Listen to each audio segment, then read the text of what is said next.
When you mentioned that we have some of the guys, like your Omegas and Bucks and these EVPs of the company, who's running AEW, do you think? I mean, everybody says, well, Tony Khan's in charge. I think Tony Khan's in charge of money and on paper, but I don't think he's running the company. Do you? I think the Young Bucks, the guys who, I mean, fuck, I mean, even fucking Cody, that's in Vince, he could still be running it. I mean, he was a part owner, right? So come on, he still owns a part of AEW, and he's over there working for Vince. Imagine his paychecks every week, because Khan's still giving him a paycheck. Do you think that product suffered when Cody left? Uh, I don't think it may have suffered a little bit, but I think they made it clear that they didn't need him right off the bat. They could still be successful without him, put it that way. What do you think? Like the investigation is still going on. I don't know about you, but if I hired a private firm to investigate a fight between a few people, we would not be 3 weeks into this that investigation. Be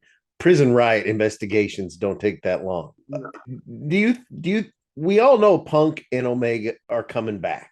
Or excuse me, Omega and the Bucks are coming back. Do you think Tony Khan is going to bring Punk back? Do you really think at the end of the day anyone's going to get, because suspended? They're sitting at home getting paid. Do you think any of them are going to come? Do you think they're all going to come back and maybe make an angle out of it, or do you think anything serious is going to happen? Well, if Punk's under contract, they're not going to let him sit home and just collect a check. They're going to use him until his contract's over. So, and then, like I said, if it tells a story about him versus the Young Bucks and not liking them and blah blah blah with Adam Page and all that, there you go. There's an angle, man. Because everybody like Tony Khan didn't say any names, which that made it seem believable. But which I believe none of this is a work. I think it's all a shoot. But everyone knows about it with the internet, and especially that crowd is very internet savvy, so to speak.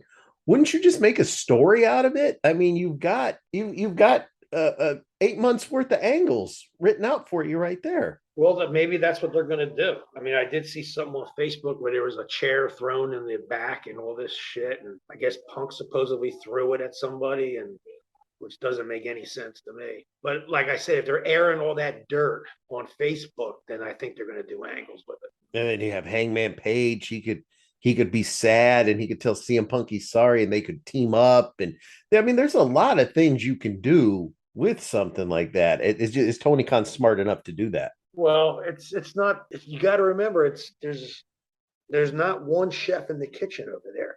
There's like five chefs in one kitchen, and they all want to get over, and they all want to get themselves over. So Tony Khan can only do so much, when you got, like I said, he may be the boss, but the Bucks, Kenny, Pay, all them have a piece of that. So they're all going to just keep trying to get themselves over. That's how I look